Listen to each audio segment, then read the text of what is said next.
네. 또 오늘 이 예배 자리에 또 우리 찬양팀으로 수고한 분들, 이분들이요 다른 분들 아니고 우리 군인 가족들이십니다. 우리 또 오해하실까봐 우리 국방대 교회가 또 어디서 찬양팀을 끌고 왔나 보다 이렇게 오해하실 수 있을지 모르겠지만 저희 교회를 섬기는 찬양팀, 여전도회 중심으로 한 찬양팀입니다. 우리 수고한 우리 찬양팀을 위해서도 한번 감사의 박수 한번 하겠습니다. 또 오늘 또 이 예배 자리에 섬기고 계신 우리 오늘 사회를 보신 분은 우리 교회 여전도회 회장님이시고요. 또 기도로 또 함께해 주실 우리 부산학교 또 충영대교회 박은희 권사님 보고 싶습니다. 네, 제가 너무 잘 아는 분인데 권사님 이렇게 영상으로 함께해 주셔서 감사드리고요. 또 오늘 기도 성경 봉독을 함께 우리 해주신 우리 연무대 군인교회 신혜영 집사님 진심으로 감사드립니다. 또 이따가 제가 설교 끝나면 우리 충영대교회 우리 이희건 목사님 함께 해주실 텐데요. 예배를 섬기기 위해 수고하는 우리 모든 분들, 또 방송실에서 함께 수고하는 모든 분들이 있습니다. 우리 다시 한번 감사의 박수 한번 하겠습니다. 할렐루야. 네. 저는 아시죠? 국방대교회를 담임하고 있는 신형철 권정 목사라고 합니다. 우리 옆에 분들하고 한번 인사해 보겠습니다. 이렇게 인사해 보겠습니다. 샬롬. 네. 네. 저희 교회는 새벽에 아침에 이렇게 새벽 예배 드릴 때 온라인으로 접속하면 꼭 하는 인사가 있습니다. 그게 뭐냐면 샬롬이라고 인사합니다. 그러면 그게 출석 체크가 됩니다. 네. 오늘 이 샬롬의 인사처럼 하나님 주시는 놀라운 은혜와 평강이 가득하기를 우리의 삶의 모습 가운데, 우리의 가정에, 또 우리의 교회에, 우리가 섬기는 그 부대 위에 그 샬롬의 놀라운 은혜가 충만하기를 간절히 축원합니다. 세상에 가장 정복하기 어려운 것, 가장 다스리기 어려운 것이 무엇이겠습니까? 뭐니 해도 마음이 아닐까 싶습니다. 마음의 평안을 얻고 그 평안을 유지하는 방법은 모든 사람이 배워야 할 가장 어려운 일인 것 같습니다. 마음이 흔들리고 분산되어 있으면 마치 흔들리고 있는 기차에 타고 있는 것처럼 삶을 제대로 살아갈 수가 없습니다. 게다가 우리 모두는 이 마음의 평안을 위협하는 여러 가지 환경 가운데 놓여져 있음을 보게 됩니다. 다 잡은 줄 알았던 질병이 다시금 고개를 들고 나타날 때 우리의 마음에 평안이 깨집니다. 잘 커주리라고 믿었던 아이에게 갑자기 이상이 생긴 것을 눈치챌 때 우리의 마음이 무너져 내리죠. 우리 형제들 경우 기다려주겠다고 그렇게 약속하고 1년이 넘도록 기다려준 여자친구가 갑자기 어느 날 이별 통보를 받으면 세상이 무너져 버린 것 같은 그런 마음을 갖기도 됩니다. 코로나19로 인해서 여러 가지 어려운 상황들을 경험하면서 우리 교회를 섬기며 눈물로 기도하며 나아가지만 그 모든 상황 앞에서 평안이 없는 것 같은 느낌을 받을 때도 있습니다. 저 역시 이번 기도회에 설교를 부탁을 받고요. 우리 너무 존경하는 연문대 군인교회 우리 김영원 목사님께서 저보고 설교를 꼭 해달라고 부탁을 했는데 그 순간 그나마 있던 평안마저 다 깨져버리고 말았습니다. 여러분, 이처럼 우여곡절 많은 인생길에서 언제나 마음의 평안을 유지하며 살아가는 것은요, 불가능한 것처럼 보일 때가 있다는 겁니다. 오늘 우리가 읽은 본문의 이야기는요, 우리로 하여금 이 문제에 대해서 다시 한번 생각해 보도록 이야기해 주고 있습니다. 이 본문 말씀은 두려움과 불안에 짓눌려 있는 사람들에 관한 이야기입니다. 예수님께서 부활하신 날 저녁 제자들은 예루살렘의 어느 집에 방에 모여 있었습니다. 그들은 문을 굳게 닫아 걸고는요, 뭐 하고 있었냐면 두려워 떨고 있었습니다. 그들은 막달라 마리아로부터 부활하신 주님을 만났다는 이야기를 전해 들었을 겁니다. 베드로와 요한은 그들에게 예수님의 시신이 사라졌다는 이야기를 전해줍니다. 이 모든 이야기를 종합해 볼 때 뭔가 심상치 않은 일이 일어났음이 분명합니다. 하지만 그 일이 무엇인지 전혀 짐작할 수가 없었습니다. 게다가 예수를 죽인 유대인들이 언제 들이닥쳐서 자신들을 잡아갈지도 모른다는 두려움이 그들의 마음을 짓누르고 있었습니다. 그런데 그때 예수님께서 갑자기 그들 가운데 나타나셨습니다. 이해할 수도 없고요, 설명하기 어려운 일입니다. 아무도 드나들지 못하도록 문을 걸어 잠궜는데 문득 예수님이 그들 가운데 나타나신 겁니다. 우리에게는 이것이 기적처럼 보이지만 부활하셔서 그 모든 차원을 초월하게 계셨던 예수님에게는 전혀 이상한 일이 아니었습니다. 제자들이 두려움에 사로잡혀 있던 자리에 나타나신 예수님은 입을 열어서 이렇게 말씀하십니다. 너에게 평강이 있을지어다. 여러분, 이건요 유대인들이 나누었던 상투적인 인사말입니다. 우리가 앞서 샬롬이라고 인사를 했습니다. 예수님이 아마 제자들에게 그렇게 인사했을 겁니다. 샬롬. 여러분, 상투적인 인사말을 주고받을 때는 말하는 사람도요, 듣는 사람도요, 별다른 의미를 부여하지 않습니다. 그저 건성으로 말하고 건성으로 대답하는 경우가 대부분입니다. 여러분, 우리가 만나서 안녕하십니까? 라고 물어볼 때 거기에 큰 의미를 부여하지 않아요, 대부분의 사람들은. 그런데 이번 경우는 전혀 상투적이지 않은 제자들의 마음에 깊은 안식과 위로를 주는 인사말이었다는 겁니다. 왜 그랬을까요? 제자들의 마음에 그 평안이, 샬롬의 은혜가 절실하게 필요했기 때문에 그렇습니다.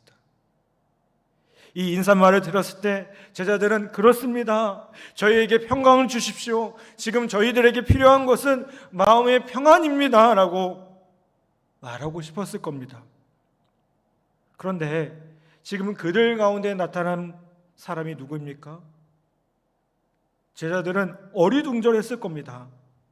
분명히 문을 꼭꼭 잠갔는데 그들 가운데 갑자기 나타난 이 사람은 누구지? 도깨비에 홀린 것 같은 느낌이었을 겁니다. 소름이 돋고요, 닭살이 돋았을 겁니다.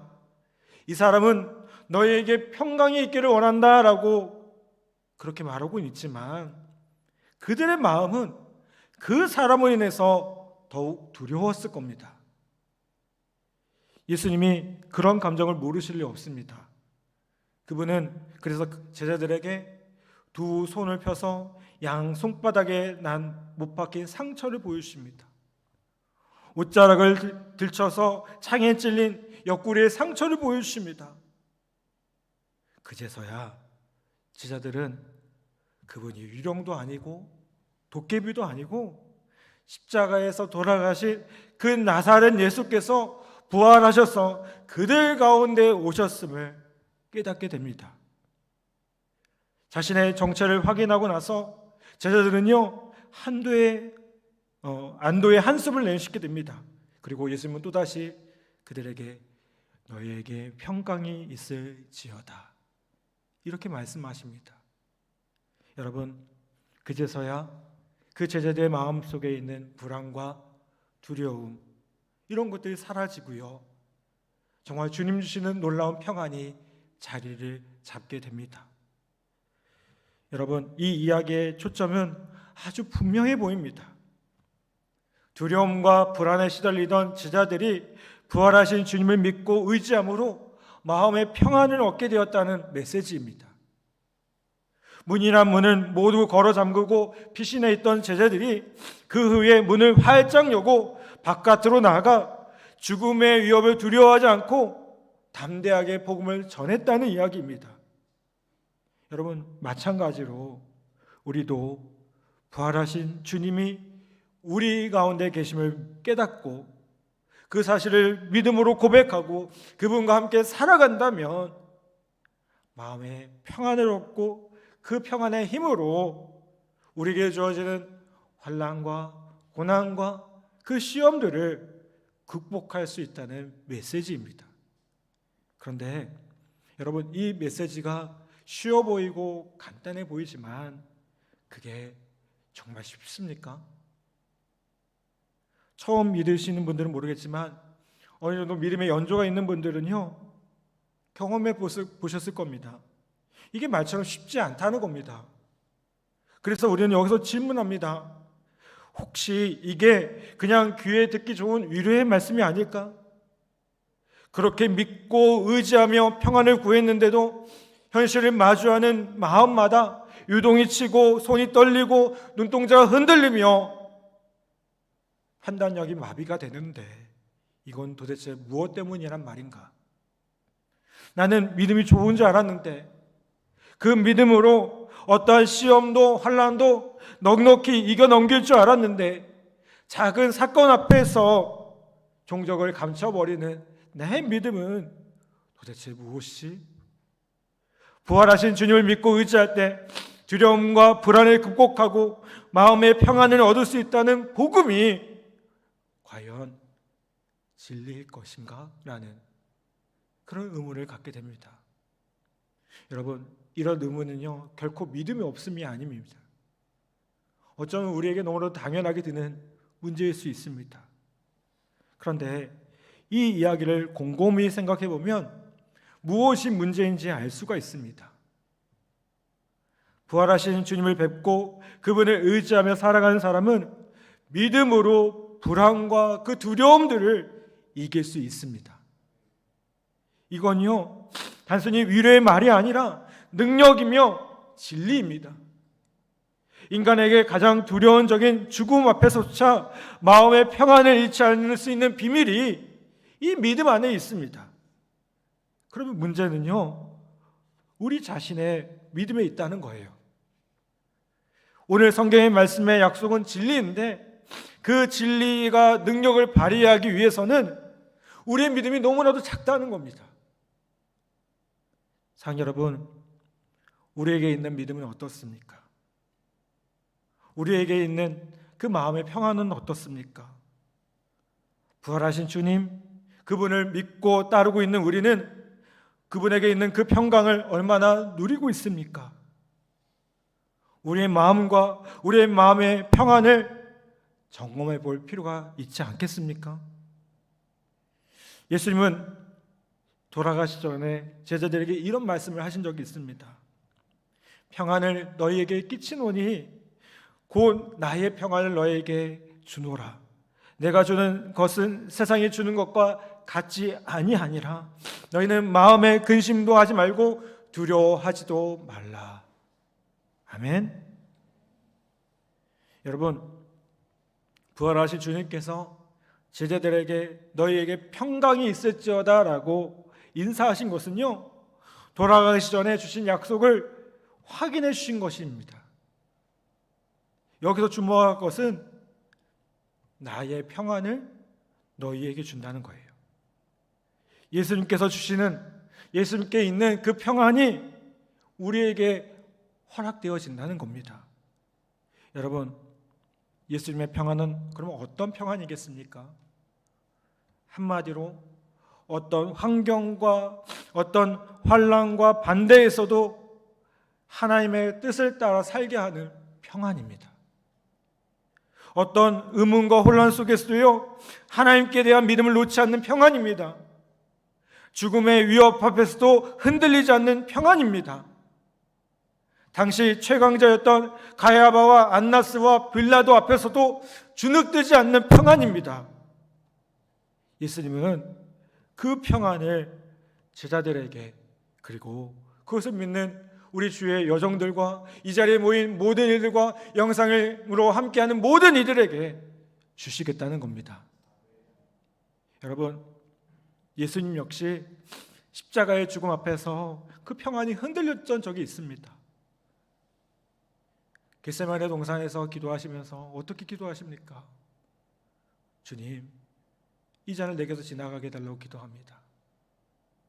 예수님도 그렇게 흔들리셨습니다. 그러나 그분은 거기서 끝난 것이 아니라 나의 뜻대로 마오시고 아버지의 뜻대로 되기를 원한다고 기도하셨습니다. 그리고 다시 한번 그 능력으로, 그 평안의 능력으로 십자가의 길을 끝까지 걸어가셨음을 보게 됩니다. 사랑하는 여러분, 예수님이 가지셨던, 예수님이 누렸던 그 평안이 우리 안에 가득하기를 간절히 바랍니다. 얼마 전에 SNS에서 짧은 영어 구절을 읽게 되었습니다. 자, 그 구절을 읽으며 무릎을 쳤어요. 구절이 이렇습니다. Peace is not absent of trouble, but the presence of Christ. 짧은 구절인데요. 번역하면 이렇습니다. 평안이라는 것은 문제가 없는 것이 아니라 그리스도가 계신 것이 평안이라는 겁니다. 여러분, 우리가 그리스도 안에 있기 때문에, 주님과 함께 하기 때문에 우리는 평안을 누릴 수 있는 겁니다. 우리에게 문제가 없어서가 아닙니다. 우리는 문제가 없으면 평안하다고 생각합니다. 근데 아닙니다. 문제가 있을지라도 그 안에 주님이 있고 주님이 역사하심, 그 십자가의 길을 끝까지 걸어가셔서 부활하신 주님이 나와 함께 하심이 분명하다면 우리 안에 그 평안함이 있다는 겁니다. 여러분, 우리는 오늘 우리의 인생 가운데, 우리의 삶의 모습 가운데 이 평안을 깨는 많은 일들을 경험합니다. 코로나의 위기 앞에서, 군성교회의 여러 가지 위기 앞에서 그 평안을 깨는 많은 문제들을 경험하게 됩니다. 그러나 여러분, 그것이 문제가 아니라 주님이 내 안에 계심을 고백하며 나아갈 때 참된 평안이 우리에게 주어질 수 있음을 우리 모두가 고백하기를 간절히 바랍니다. 사랑하는 여러분, 오늘 그 평안이 우리에게 있기를 간절히 소망합니다. 우리가 사역하고 있는 우리의 교회에 있기를 소망합니다. 우리가 만나는 사람들에게 그 평안이 있기를 소망합니다. 우리의 가정 위에 그 놀라운 평안이 가득하기를 간절히 축복합니다. 여러분, 이 평안은 오직 예수 그리스도 주님께서만 얻을 수 있습니다. 그분은 지금도 우리 가운데 오셔서 우리에게 말씀하십니다. 너희에게 평안이 있기를 바란다. 내 마음속에 있는 그 평안이 너희에게 있기를 바란다. 여러분, 오늘 이 음성을 듣고 그분께 마음의 문을 열고요, 주님, 내 마음에 오시옵소서. 나의 주님이 되어 주시옵소서. 나의 삶의 주인이 되어 주시옵소서. 그 평강의 하나님이 나와 함께하여 주시옵소서. 여러분, 우리가 그렇게 기도하며 나아간다면 그 평안이 우리의 삶 가운데 깊이 뿌리내어지는 놀라운 은혜를 누리게 되리라 믿습니다. 사랑하는 여러분, 우리 마음에 근심하고 우리 마음에 염려가 있다 할지라도 주님께서 주시는 그 평안을 구하며 나아가기를 간절히 바랍니다. 그 놀라운 평안이 저 여러분 모두에게 항상 머물러서 그 평안의 능력으로 예수님이 하셨던 것처럼 이 세상을 이기고 우리가 경험하는 그 문제들을 이기고 우리가 누리고 있는, 우리가 경험하는 그 코로나라는 그 모든 것도 넉넉히 이길 수 있는 우리 모두 되기를 간절히 바랍니다. 그리고 우리가 함께 찬양한 것처럼 주님, 우리를 사용하여 주시옵소서. 주님, 우리를 사용하여 주시옵소서. 이 코로나 위기 속에서도 우리를 사용하여 주시옵소서. 여러분, 우리가 그렇게 믿음으로 고백하며 나아갈 때 하나님께서 그렇게 우리를 넉넉하게 사용하시고 놀랍게 사용하시는 은혜를 우리 모두가 누리는 우리 모두 될 줄 믿습니다. 부활의 주님께서 우리와 세상 끝날까지 함께 하시겠다고 분명히 약속하고 계십니다. 여러분, 이 약속을 믿고 주님 주신 놀라운 평안으로 다시 한번 충만한 우리 모든 성도들과 또 우리 모든 주의 여종들 다 되시기를 주님의 이름으로 간절히 축복합니다.